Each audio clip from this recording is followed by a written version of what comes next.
Severed Heads is meant for a mature audience only. This program contains violent, sexual, and disturbing scenarios. Viewer discretion is advised.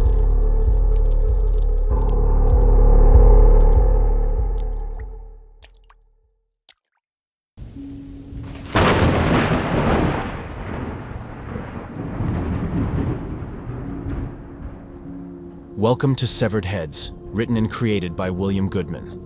This story is called The Hearts of the Helpless, Part 3 of a 5-part series. Chapter 5 is titled 12.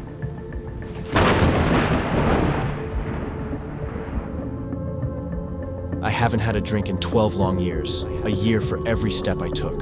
Well, fuck 12 steps. Remembering that part of me still meditates my memory, and I gravitate my energy towards ending things peacefully. Optimistic folks can't comprehend an extra step takes me to that perfect place. One beer for every step I take. Ironic, huh? When the final step leads me back to the palace of the 12-pack stacked so perfectly. I'm back in my fortress where I know I'm safe. It's been a long time, but window shopping never caused any window panes. Focus.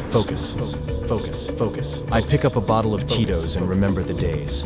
It was euphoric. Sort of like Aurora Borealis, gorgeous as the poetic colors poured out my brain, till the blackness plays charades and I'm left shouting out Billy's name again.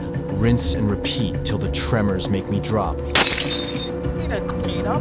flee the scene again. Thankfully the doctors caught it early, but I'm ashamed to say, I'm wasting away in a body that's dying, and I'm sort of going insane. Just focus and breathe. Now head over to the frozen foods section and choose between Jack's and Tombstone. Too soon to be making death jokes. Headstone reads, Motherfucking Father of the Year. Now pick up a bottle of Powerade and pay, before the night terrors keep me up for days. Keep me up for days.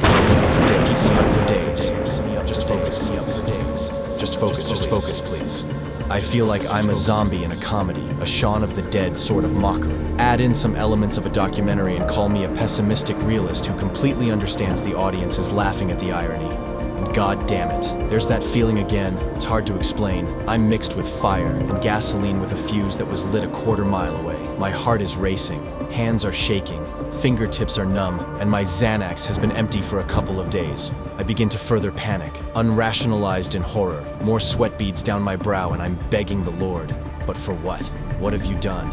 Well, fuck your 12 steps, I'm so obviously cursed. I run back to my fortress, where I know I'm safe, grab the Tito's, twist the cap, and chug half the bottle before I realize everything is being captured by the security tapes. I take another sip, look up and shout, Billy, I'm sorry. I'm the person to blame. I'm sorry. I'm the person to blame. I'm sorry. I'm the person to blame. Well, let's go. I explore the solace under the moonlight, trying to escape the somber hiding inside my well-being. Silence in the evening doesn't lessen the monsters creeping inside my subconscious, even when I strengthen my armor with a used needle and some heroin.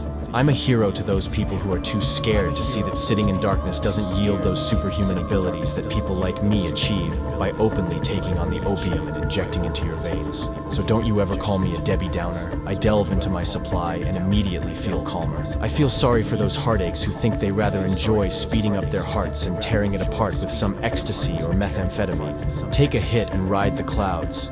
Every ounce of pain is weightless, and the scars I chiseled in my arms seem faded the more and more I destroy myself. But, deservingly so, I was a neglectful father who deserves an apocalypse to dictate my entire personality. So fuck it.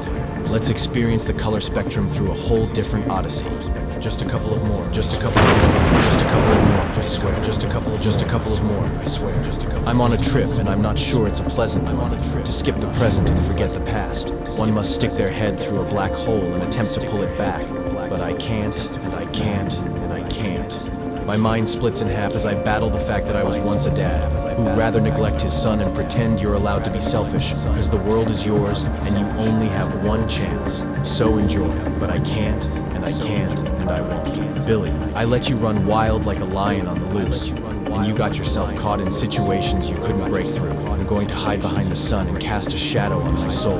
It's been a dozen years or so since you died, and I tried to redeem myself. My eyes, they were wide to the person I must become. And every day since, I applied this knowledge and survived the nonsense.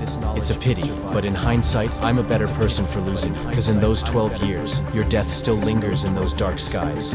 Like the stars, you appear faded until the anniversary of your zodiac. Your death still lingers in those dark skies. Like the stars, you appear faded until the anniversary of your zodiac sign. It's midnight. I'm sober. This night isn't over. Fuck it. I'm crazy. Hand me the pipe and we'll speed up the heart. Well, I'm paradoxical in paradise. I'll paraphrase my paradigm. Apparently, a pattern's installed deep inside my pair of eyes. I see what I want to see. I am what I want to be. So I see myself being a paramount of everything. I can do no wrong when my sights zero into purgatory. I marry my habits in a sinister manner. It's a matter of time till my madness masters its mission. I'm back in this panic.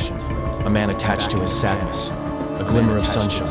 But we both know the horizon is damaged. The fog, the fog, the fog, the fog, the fog.